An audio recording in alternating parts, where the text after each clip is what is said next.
Bulldozer ಕಾರ್ಯಾಚರಣೆ ದೇವಸ್ಥಾನ ಮಸೀದಿ ಬಗ್ಗೆ ಸುಪ್ರೀಂ ಕೋರ್ಟ್ ಹೇಳಿದ್ದೇನು?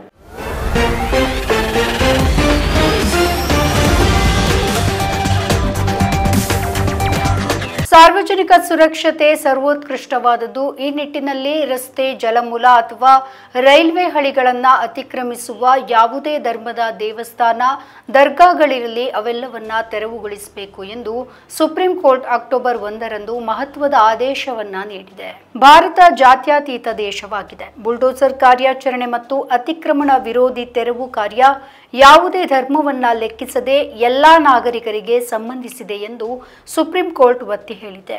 ಅಪರಾಧ ಕೃತ್ಯ ಎಸಗಿದ ಆರೋಪಿಗಳ ಮನೆಯ ಮೇಲಿನ ಬುಲ್ಡೋಸರ್ ಕಾರ್ಯಾಚರಣೆಯನ್ನ ಪ್ರಶ್ನಿಸಿ ಸಲ್ಲಿಸಿರುವಂತಹ ಅರ್ಜಿಯ ವಿಚಾರಣೆಯನ್ನ ನಡೆಸಿದ ಸುಪ್ರೀಂ ಪೀಠದ ಜಸ್ಟಿಸ್ ಬಿಆರ್ ಗವಾಯಿ ಮತ್ತು ಜಸ್ಟಿಸ್ ವಿಶ್ವನಾಥನ್, ಬುಲ್ಡೋಸರ್ ಕಾರ್ಯಾಚರಣೆಯ ಟ್ರೆಂಡ್ ಹಲವು ರಾಜ್ಯಗಳಲ್ಲಿ ಮುಂದುವರೆದಿದೆ. ಇದನ್ನ ಬುಲ್ಡೋಸರ್ ನ್ಯಾಯ ಎಂದೇ ಕರೀತಾ ಇದ್ದಾರೆ. ಈ ಹಿಂದೆ ಅಧಿಕಾರಿಗಳು ಕಾನೂನು ಬಾಹಿರ ಕಟ್ಟಡಗಳ ತೆರವಿಗೆ ಮಾತ್ರ ಕಾರ್ಯಾಚರಣೆಯನ್ನ ನಡೆಸ್ತಾ ಇದ್ದಾರೆ. ಅದಕ್ಕೆ ಮೆಹ್ತಾ ಅವರು ಖಂಡಿತವಾಗಿ ಇಲ್ಲ, ಅವರು ಅತ್ಯಾಚಾರ ಅಥವಾ ಭ್ರಷ್ಟಾಚಾರದಂತಹ ಕೃತ್ಯವನ್ನ ಎಸಗಿದ್ರು ಕೂಡ ಅಂತಹ ಕಾರ್ಯಾಚರಣೆ ಸಮರ್ಪಕವಲ್ಲ.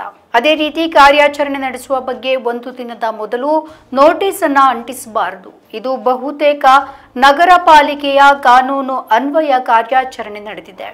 ಇಂತಹ ಕಾರ್ಯಾಚರಣೆಯ ಬಗ್ಗೆ ರಿಜಿಸ್ಟರ್ಡ್ ಅಂಚೆಯ ಮೂಲಕ ನೋಟಿಸ್ ನೀಡಿರುವ ಬಗ್ಗೆ ಪೀಠ ಗಮನಿಸಬೇಕು ಎಂದು ಹೇಳಿದರು. ನಮ್ಮ ಈ ವಿಡಿಯೋ ನಿಮಗೆ ಇಷ್ಟ ಆದಲ್ಲಿ ಲೈಕ್ ಮಾಡಿ, ಶೇರ್ ಮಾಡಿ, ಕಮೆಂಟ್ ಮಾಡಿ ಮತ್ತೆ ಸಬ್ಸ್ಕ್ರೈಬ್ ಮಾಡಿ.